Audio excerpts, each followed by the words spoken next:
Contrarians, welcome back to the Encrypted Capital Recap for Monday, October 31st. First off, let's see where we're at in Bitcoin here. Looks like we're trading around 20,524. You could also check out the leaderboard here. Let's see who's on top. I think I already know it's Dogecoin. And what is that? I forget the name of that one. Injected something. INJ. I don't remember what it's called. Anyways, that's up. Some other random shitcoin. But yeah, Dogecoin up 10.3%. If we go ahead, take a look at the chart here. Nice move to the upside. I think you're up almost 100% at this point. Actually, more than that. If you're at the high, 158%. Right now from the low, 123%. Not too bad. Since Elon took over crypto, that's been their excuse to pump the shit out of this asset. Also got Shiba Inu riding the coattails here, trading at what, 12 tens, 100,000ths of a percent, something, or 100,000ths of a percent, 100,000ths of a penny, I guess. So yeah, Sheeb's riding the coattails. Also got Link up a handful of percentage points. And yeah, I don't know. Crypto's looking decent right now. Over the weekend, Dogecoin futures racked up nearly $90 million in liquidations in an unusual move. It says there's some $647 billion of open interest on Dogecoin futures as of Monday. So as mentioned in the other video, I mean, almost worth buying at this point. I mean, it's already 90+% off of its all-time high, and it's still, even with the move up, it's still like 90% off of its all-time high of 70 something cents over the SNL Elon pump. So at this point, with Twitter being in Elon's hands, it seems like a good idea to at least own a little bit and diversify. And I can't believe I'm actually saying that, but I mean, you really can't ignore the numbers, and you can't ignore the people that are behind this asset. And Doge has pushed down Cardano to become the 8th largest crypto. So absolutely insane. This meme junk coin is doing so well, but just goes to show what celebrities can do to any of these different assets. So getting into some more corporate institutional news, we got Visa's trademark applications suggest more involvement in crypto space. Visa's been around for a while. It says that the company's trademark owner applied for its name to be used in software to view, access, store, monitor, manage, trade, send. Jesus, how many words they can use to describe this? Receive, transmit, and exchange crypto and NFTs. So it says major credit card company Visa may be planning to explore digital wallet services based on 2 recent trademark applications. So Visa's been here, like we said, for a little while. Not to mention, they've teamed up with JP Morgan. So JP Morgan and Visa team up on cross-border blockchain payments.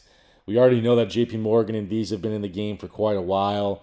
JP Morgan's been ragdolling the price, namely Jamie Dimon been ragdolling the price of crypto based upon whatever he feels like at the moment. One day he'll say that he'll fire traders for being involved in crypto, and then the next week he'll go ahead and say they're creating their own cryptocurrency. So can't really trust what these guys say, but it says Visa is set to integrate its B2B Connect network with JP Morgan's suite of blockchain-based cross-border payment products.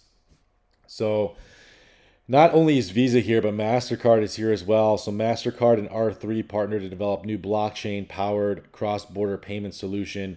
This was back in 2019. They announced this. This is obviously older news, but these guys have been getting in the space for quite a while, and I was actually looking up some info on R3 because I couldn't find them on Wikipedia anymore. I know they mentioned a bunch of banks, and I'm going to get into this here in a second, but I did find this on American Banker. It says that banks pour $107 million into blockchain consortium R3. So again, this was published in 2017, but just goes to show that they've been lingering in this area for quite a while.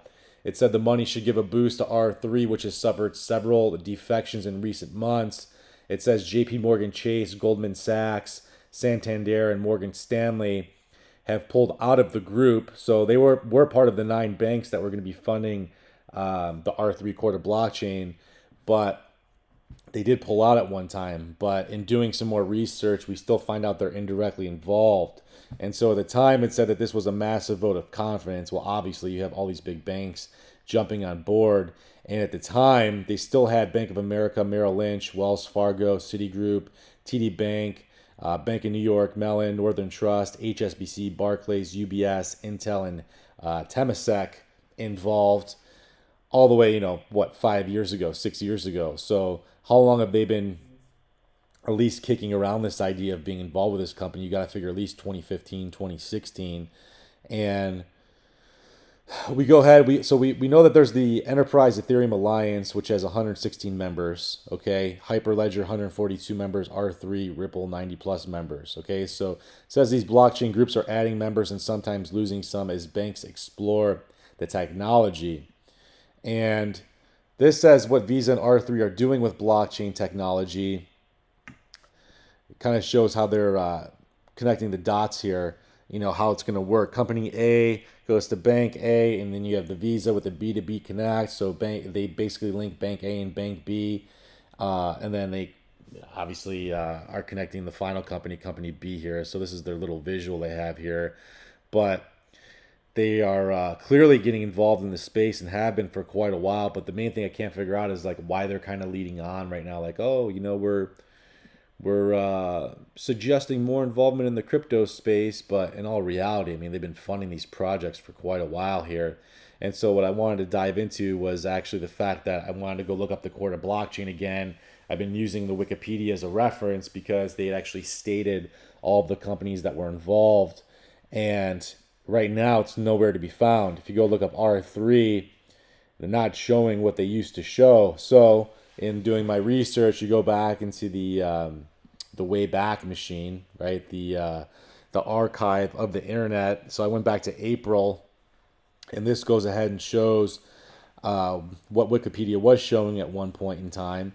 All of these banks being involved in the R3 Corda blockchain, which will be used by central banks and big business to execute transactions on the blockchain, essentially taking advantage of the public blockchain, but also taking advantage of the private contracts that can be utilized. And so they don't have a native token, which means that they're going to have to use one that's already out. And this is where the XRPs and the XLMs and the XDCs come into play.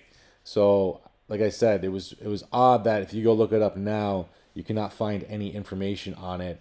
But going back here, you can see that this company was founded in 2015 and they're headquartered in New York. So, like I said, MasterCard, Visa, Swift, JP Morgan, these guys are all working together here. And there was one other thing that I wanted to showcase here was how they were still involved with the R3 Corda blockchain. Even though JP Morgan essentially backed out, they still had ties to Hyperledger, I believe. I think I may have scrolled down in one of these here and find it. So, point being, these guys are still indirectly involved in the R3 Corda blockchain. Visa, JP Morgan, Chase, 9 banks, like I said, basically funding the new financial system here. And now you really can't find too much about it, at least not what I was referencing before. So, Wayback Machine, if you guys have not used that, it's a great tool to be able to utilize finding information that was once available that is now not. And so to wrap it up here, Ethereum founder Vitalik Buterin, crypto industry shouldn't be enthusiastically pursuing institutional capital, says the co-founder of the world's second largest crypto, weighed in on regulations that could change the course of crypto. And it said that regulation could make crypto more palatable to mainstream financial institutions and obviously legitimize cryptocurrencies as an asset class. But he says that the new rules and policies could also alter the industry's DNA, particularly as it relates to principles like censorship resistance and decentralization. Buterin said he believes preserving the latter should be a priority. So he says, I don't think we should be enthusiastically pursuing large capital at full speed. Regulation that leaves the crypto space free to act internally but makes it harder for crypto projects to reach the mainstream is much less bad than regulation that intrudes on how crypto works internally. It says Buterin's Twitter thread comes 10 days after a controversial blog post by Sam Bankman-Fried, the founder and chief executive of cryptocurrency exchange FTX, in which he outlined his regulatory vision for the industry. So Bankman-Fried capitulated on crypto Twitter after receiving pushback on potential rules related to DeFi, such as requiring autonomous programs to comply with U.S. sanctions and making crypto websites register as a broker-dealer. He revised the post and said he will continue to do so. Regulatory uncertainty is seen as a barrier to institutional crypto investing, according to a new Fidelity investment survey. The institutional investor digital asset study found that more than 1,000 institutional investors, 16%, said a lack of clarity around regulation was an obstacle to investing in digital assets. So we hear that all the time, actually. Some of these guys that, have done very, very well for themselves, even not necessarily institutional investors, still say they're in capital preservation mode. The regulation's not there. It's kind of what's keeping them from jumping in with both feet. So I kind of agree with Vitalik here. I can see how it can go either way. But in the grand scheme of things, whatever's going to happen is going to happen.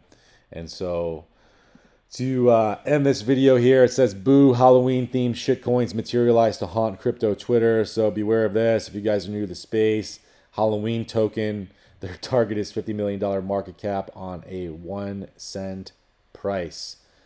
And it says projects like Halloween token is shown above came up just days before the occasion with the sole purpose of amassing $50 million in market cap. So normally when you start seeing these things shoot up, like, I don't know, some crazy price target of, 1 penny, chances are if it does even get anywhere close to that, most people would be selling way, way before that. So I'd say if you were in this token, which I definitely would not be getting into, but if you were, you probably want to be selling at half a penny or less, because chances are, obviously it's just going to be a huge pump and dump scheme. Also have Halloween Wars. Awesome. So yeah, don't fall for this bullshit. Look, solid chart for us. Spread the word. This is just a complete pump and dump scheme. Stay far, far away from any of these Halloween shit tokens. So with that being said, that's going to wrap it up for this edition of the Encrypted Capital Recap. If you guys like what you heard, drop us a like, comment, and subscribe. We'll catch you all in the next video.